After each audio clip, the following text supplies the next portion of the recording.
Juro delante de mi pueblo que sobre esta moribunda Constitución haré cumplir, impulsaré las transformaciones democráticas necesarias para que la República Nueva tenga una carta magna adecuada a los nuevos tiempos. Lo juro.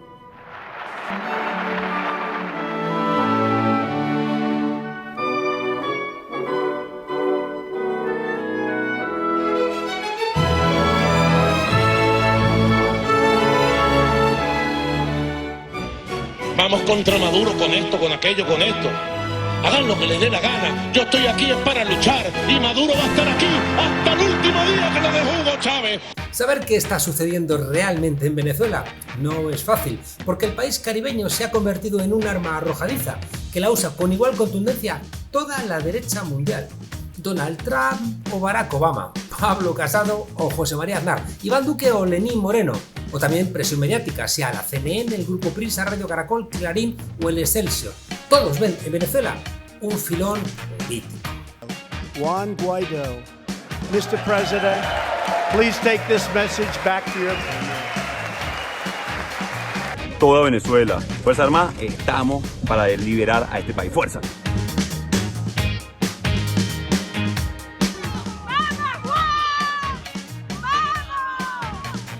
¿Por qué tanto afán en acabar con el gobierno y hasta con la vida de Nicolás Maduro?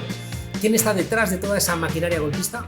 ¿Empezó acaso con Maduro o se arrastra desde que el presidente Chávez ganó las elecciones en el año 98? O quizá desde que empezó a cumplir lo que prometió en las elecciones del 98. ¡Juro!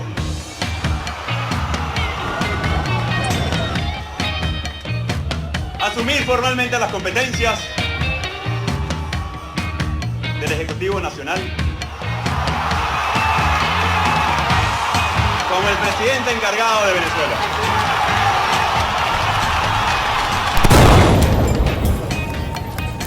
El gobierno de Venezuela siempre ha señalado que Juan Guaidó solo era la punta del iceberg. Una persona cuyos hilos son manejados por los Estados Unidos y también por un personaje controvertido, Leopoldo López, que lleva desde hace mucho tiempo implicado en todas las salidas violentas que se articulan en Venezuela porque las urnas no le suelen ser muy amables. Hay muchas pruebas, como antaño las había también con gente implicada en acciones terroristas contra la Cuba castrista, pensemos en Posada Carriles, pero también con voluntad de apoyarles desde los Estados Unidos. La verdad, suele repetirse, es la primera víctima de las guerras, y contra las fuerzas políticas de la izquierda en América Latina siempre hay guerra.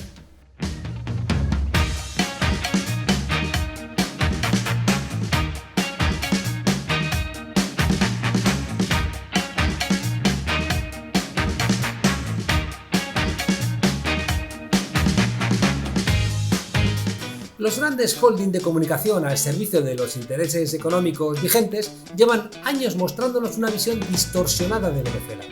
Un río revuelto de medias verdades y muchas mentiras en el que hay en juego más de 600.000 millones de barriles de petróleo, que llegaron a ser más de 3 millones al día y determinaron la orientación de la Organización de Países Productores de Petróleo. ¡Ay!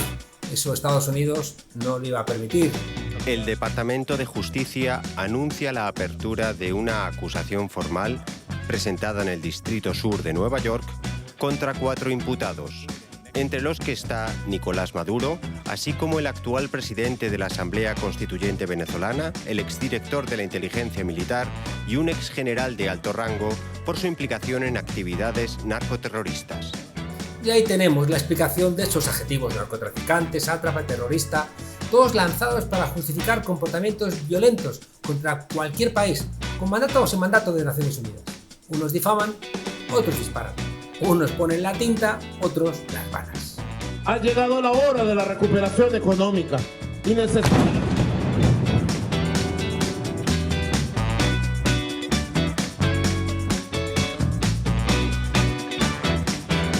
4 de agosto de 2018. En la avenida Bolívar de Caracas se producen al menos 2 explosiones extrañas mientras que Nicolás Maduro está dando un discurso. Sin embargo, el gobierno venezolano sabía desde el principio quién estaba detrás de aquel atentado. La verdad, sin embargo, no saldría a la luz hasta 8 meses después. Hasta que el 19 de marzo del año 2019, casi 8 meses después, CNN publica detalles exclusivos del plan para asesinar a Maduro con drones en agosto. Bueno, salió a la luz.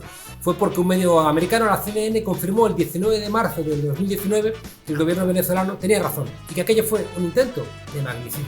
Otro más, dirigido y orquestado por los que han dado decenas de golpes de Estado en el continente americano desde el siglo pasado. No era la primera vez y tampoco sería la última. Está incendiada. Aquí hay una gondola incendiada. Aquí hay una camioneta. Dos. Les han prendido fuego a los camiones.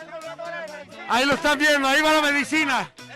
Lo volverían a repetir en una fecha emblemática, un 23 de febrero, en este caso de 2019. Camiones ardiendo, convertidos en símbolos de la maldad sin límites del presidente venezolano. Pero Maduro no tuvo nada que ver con aquellos camiones de Troya que supuestamente transportaban ayuda humanitaria. Veamos lo que está ocurriendo cuando el individuo lanza la botella con gasolina y un trapo en llamas y el trapo se cae. Sí, Juan Carlos, justamente cuando la botella se lanza hacia los policías, el trapo se desvía en el aire y cuando se desvía se va hacia la derecha en el área, solo 30 segundos antes que empieza el incendio. Resulta que aquel convoy escondía material para iniciar un golpe de Estado. Y además los camiones fueron quemados con fuego amigo desde la parte colombiana de la frontera. Colombia lo sabían los Estados Unidos, lo sabía la OEA. La práctica totalidad de los medios de comunicación del mundo mintieron. Tuvo que ser un medio norteamericano, de nuevo, quien demostrara al mundo la verdad. El señor escribe en líneas rectas con renglones torcidos. Unos abatidos y otros detenidos. Así informó el ministro Néstor Reverol el operativo militar y policial ocurrido este 3 de mayo, donde según el principal rector de Interior y Justicia, frenó una incursión marítima armada.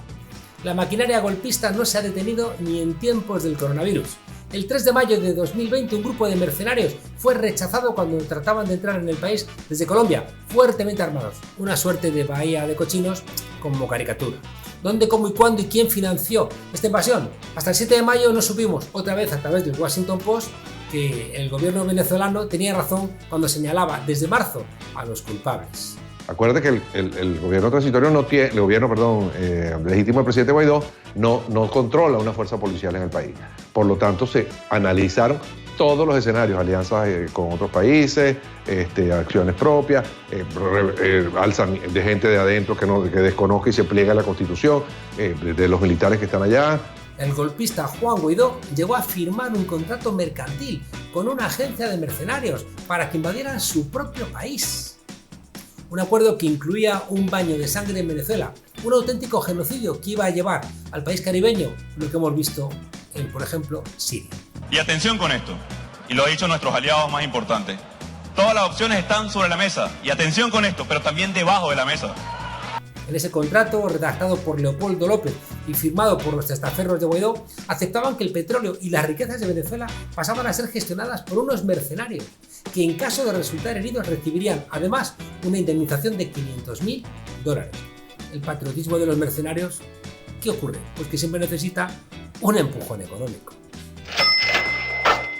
El problema es que los países que salen de esos comportamientos antidemocráticos luego están llenos de problemas. En caso de triunfar los golpistas, quedaría una Venezuela humillada, a todas luces expoliada. Estados Unidos no invade ni ayuda a derrocar gratis. ¿Por qué están dispuestos a hundir a su país con tal de derrocar a Nicolás Maduro? ¿Qué persiguen? El gobierno de Caracas tiene claro qué pasa con estos venezolanos que parecen no querer mucho a Venezuela. Y a estas alturas Leopoldo López y Juan Guaidó son multimillonarios por toda la cantidad de dinero que se han robado de Citgo, de Monómero, de las cuentas que tiene Venezuela en los Estados Unidos de Norteamérica.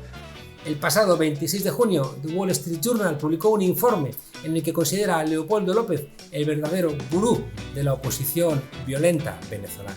El cerebro que dirigió la planificación de esta operación, Gedeón. Pero no solamente eso. López estaría detrás de hasta 6 incursiones más en el país. Leopoldo López, siempre según The Wall Street Journal, sería la mano negra que dirige los casting de asesinos contra Nicolás Maduro. Vaya ojo. ¿Qué está pasando? ¿Ahora qué vamos a hacer? ¿Quién va a dirigir toda esta operación? Y él me dice que no me preocupe que por la extradición de Estados Unidos del general Alcalá Cordones, que la operación iba a seguir viento en popa, iba a ser orientada y iba a ser dirigida a través de los enlaces con el gobierno de Estados Unidos, el gobierno de Colombia, Guaidó y él. La contratación de mercenarios se ha convertido en una especie de concurso público, en el que eligen la mejor propuesta en base a una relación calidad-precio. ¿Quién es más criminal? ¿Quién podría acabar con Nicolás Maduro más rápido? ¿Qué empresa tiene más capacidad de reclutar mercenarios? ¿Cómo se oculta más ese comportamiento? En esta ocasión terminaron escogiendo a Silvercorp USA, una empresa afincada en Florida.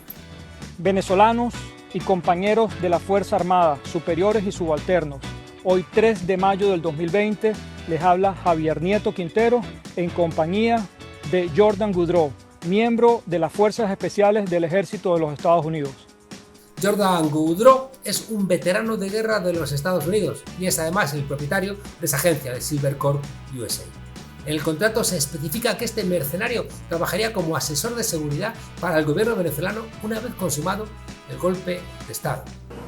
La gente del fondo. Si ellos fueron a Washington y se lo dieron a ellos. Y ellos empezaron a mover un nuevo. Ese norteamericano del que hablan en el audio es Jordan Goudreau. El hilo de esta conspiración nos muestra un inmenso entramado de banqueros, empresarios e incluso narcotraficantes, y todos unidos curiosamente con un objetivo común: derrocar a Nicolás Maduro como paso intermedio para quedarse con Venezuela. El Wall Street Journal del 26 de junio de 2019 recoge los testimonios de algunos mercenarios y dicen lo siguiente: de triunfar alguna de estas incursiones, no hubiéramos tenido inconveniente moral alguno en eliminar a Nicolás Maduro y a todo su gabinete. ¿Entendemos ahora por qué sus aliados políticos tratan ahora de desmarcarse de Leopoldo López y de Juan Guaidó? Preguntaron a opositores como Ramos o Rosales sobre la contratación de estos mercenarios. ¿Cuál es su mensaje al presidente Guaidó en este momento que usted ya se va? ¿Qué le quiere decir? Lo mismo que le mandé a decir hace como 5 meses. Y que revise su entorno, porque hay gente ahí que le hace daño. Hasta una persona como Humberto Calderón Berti, aquel pseudo embajador de Guaidó en Bogotá, que se gastó las donaciones humanitarias en prostitutas y cocaína. Hasta este ha reconocido que uno de los errores más grandes que ha cometido la oposición es respaldar a Leopoldo López. La violencia no es bien recibida en Venezuela. Porque su vocación no es democrática. Por la vía democrática, Leopoldo López jamás logrará tener algún espacio de poder en Venezuela. Hace años que Leopoldo López ha descartado la vía política como medio para llegar al Palacio de Miraflores, si es que alguna vez consideró esa opción. El huésped de la Embajada Española en Caracas tiene prisa por alcanzar el poder al precio que sea, igual que Donald Trump. Claro, aunque eso le cueste la vida a multitud de venezolanos. No vamos a descansar ni un solo minuto, no vamos a descansar bajo ninguna circunstancia.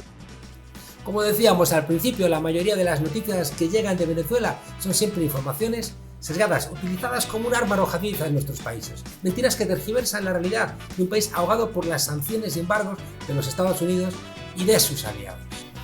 La Unión Europea sanciona al opositor Luis Parra, presidente de la Asamblea Nacional de Venezuela. Pero ¿se ha preocupado alguna vez la Unión Europea de conocer realmente lo que pasa en Venezuela? Pero si Luis Parra es un opositor a Maduro.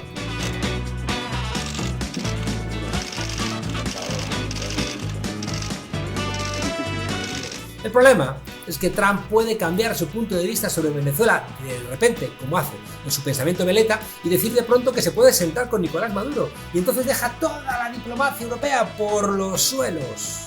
Hemos dicho de todas las maneras posibles que exigimos al señor Maduro y a su gobierno que respete la integridad física y la capacidad política del señor Guaidó. No es fácil enseñar en las universidades el concepto de soberanía nacional, cuando los Estados Unidos tienen la capacidad de doblegar a países no pequeños, países como Alemania, Francia, Italia o España. ¿Qué no pasará con los que tienen menos músculo?